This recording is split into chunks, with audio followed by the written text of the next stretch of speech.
तो फाइनली हम लोग पहुंच चुके हैं वास्को ड गामा।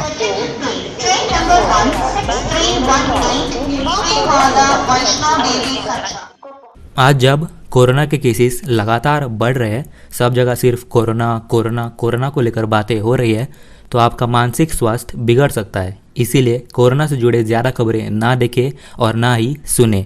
आपको जितनी जानकारी चाहिए थी आप पिछले 1 साल में जान चुके हैं। ज़्यादा कोरोना को लेकर गूगल पर जानकारी एकत्र करने की कोशिश ना करें। एक दिन में कितने मौत हुए कोरोना के कारण ये भी जानने की ज़रूरत नहीं है। किसी के साथ भी कोरोना वायरस से संबंधित चर्चा ना करें। अपने आप को अपने काम में व्यस्त रखें। खुश रहिए, खुशियाँ शेयर कीजिए। कोरोना से दूषित खबरों को शेयर ना करें। जो शेयर करते हैं उनसे दूरी बनाए रखिए। मास्क लगाइए, सोशल डिस्टेंसिंग बनाए रखिए और हाथ को लगातार सैनिटाइज करते रहिए। आज के वीडियो में हम महू सनावट गेज कन्वर्जन पर तो बात करेंगे, पर हम एक परिवार है, इसीलिए आप सबके साथ सकारात्मक जानकारी शेयर करना मेरा कर्तव्य है, इसीलिए मैंने शेयर किया। और एक और जानकारी आप सबके साथ शेयर करना बहुत ज़रूरी है। मयूर शेल्के जी का नाम तो आप सब ने अभी तक सुन ही लिया होगा और आपको पता भी होगा कि मयूर शेल्के जी ने क्या करके दिखाया।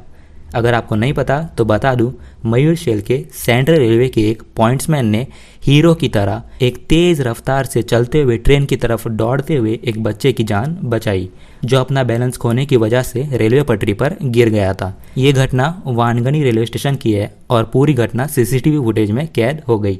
खुद सेंट्रल रेलवे ने सीसीटीवी फुटेज शेयर करते हुए पॉइंट्समैन की तारीफ की। मयूर जी ने अपनी जान की परवाह किए बिना बच्चे की जान बचाई, एक मिसाल पेश की है। हर एक साधारण इंसान, आम आदमी एक हीरो है। बस हिम्मत होनी चाहिए अपने जान पर खेलकर जान बचाने की। ऑल द बेस्ट, बहुत अच्छे से करते रहो। तुमने जो काम किया जो है ना, शायद ही कोई कर पाए, हो नहीं सकता। ह्यूमन लाइफ से बचाने से बड़ी कोई चीज़ नहीं हो सकती। एक ब्लाइंड मदर, उसका 6 साल का बच्चा, हेड्स ऑफ। अब इसका कोई जवाब नहीं है, कोई सानी नहीं है।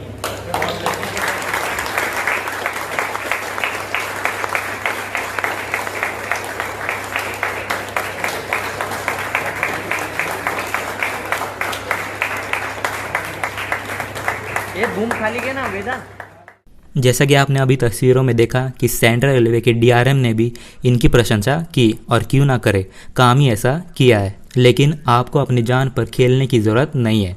थोड़ी हिम्मत दिखाइए और आप किसी भी परेशानी का सामना, किसी भी समस्या का सामना बड़े आसानी से कर पाएंगे। चलिए अब बात करते हैं महू सनावट गेज कन्वर्जन के बारे में, जो अकोला खंडवा महू गेज कन्वर्जन का ही हिस्सा है।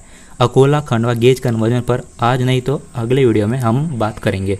आज मेरे पास महू सनावट गेज कन्वर्जन जुड़े 2 लेटेस्ट अपडेट्स हैं, इसीलिए ये वीडियो एंड तक ज़रूर देखना और वीडियो को लाइक कीजिए और शेयर भी ज़रूर करना, ताकि दूसरे लोग भी इसके बारे में जान पाए। 3 साल 8 महीने बाद 31 मार्च को निमाड़खेड़ी से सनावट के बीच रेलवे ट्रैक पर ट्रेन दौड़ी, वह भी पहले के मुकाबले 2.5 गुना तेज़ रफ्तार से।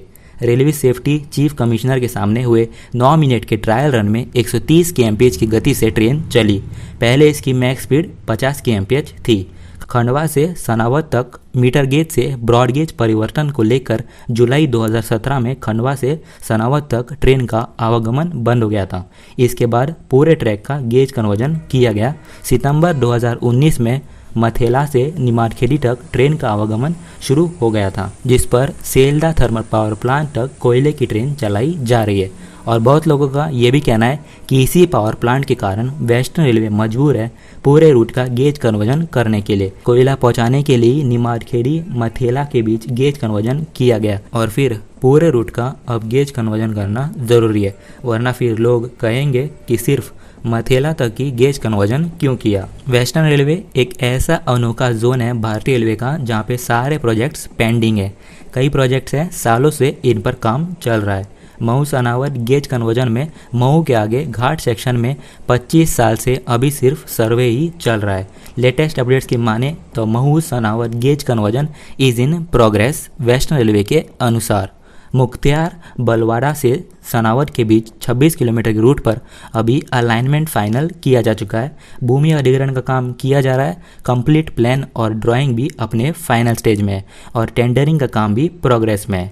यानी इस सेक्शन में आने वाले समय में हमें काम शुरू होते हुए देखने को मिल सकता है, पर ये डिपेंड करता है वेस्टर्न रेलवे पर कि वो कितना जल्दी इस काम को शुरू करना चाहती है। और जहाँ तक बात रही महू मुख्तियार बलवाड़ा सेक्शन की, तो यहाँ पर 58 किलोमीटर के अलाइनमेंट में घाट सेक्शन के डिज़ाइन पर अभी काम चल रहा है।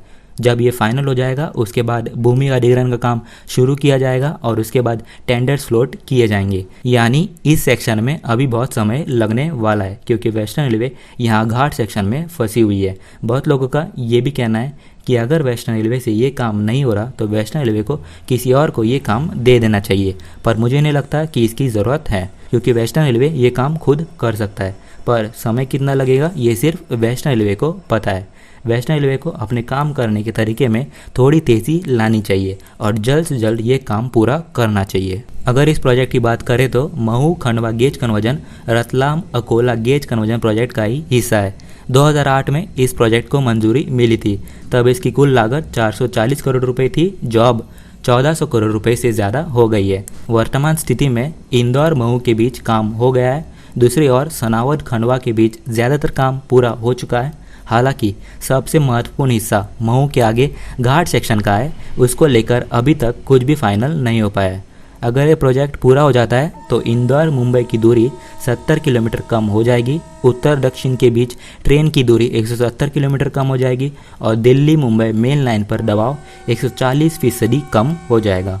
अगर अंग्रेज़ों की बात करें तो अंग्रेज़ों ने सिर्फ 4 साल में ही रेलवे लाइन बिछा दी थी। वेस्टर्न रेलवे को 4 साल प्लानिंग में लग जाते। अंग्रेज़ों ने घाट चीर कर पटरियाँ बिछा दी थी, टनल भी बनाए और नर्मदा नदी पर पुल बनाकर 4 साल में 130 किलोमीटर की लाइन बिछा भी दी। आज के समय में जब बुलेट ट्रेन की टेक्नोलॉजी हमारे पास उपलब्ध है, यहाँ पर बुलेट ट्रेन की टेक्नोलॉजी की ज़रूरत नहीं है, पर मैं बोल रहा हूँ कि आज टेक्नोलॉजी के साथ कई काम आसानी से किए जा सकते हैं। लेकिन सभी साधन होने के बाद भी गेज कन्वर्जन के लिए 26 साल से हमारी रेलवे सिर्फ सर्वे ही कर रही है। इसी के साथ अकोला खंडवा गेज कन्वर्जन पर भी बात करना बहुत ज़रूरी है, जो हम अपने आने वाले वीडियो में करने जा रहे हैं। पर आज मैं आप सबसे ये जानना चाहता हूँ कि क्या आप भी चाहते हो कि अकोट टू केठर के बीच रूट को डाइवर्ट किया जाए और जानवरों की रक्षा की जाए, या फिर तय रूट पर ही गेज कन्वर्जन किया जाए? कमेंट करके बताइए।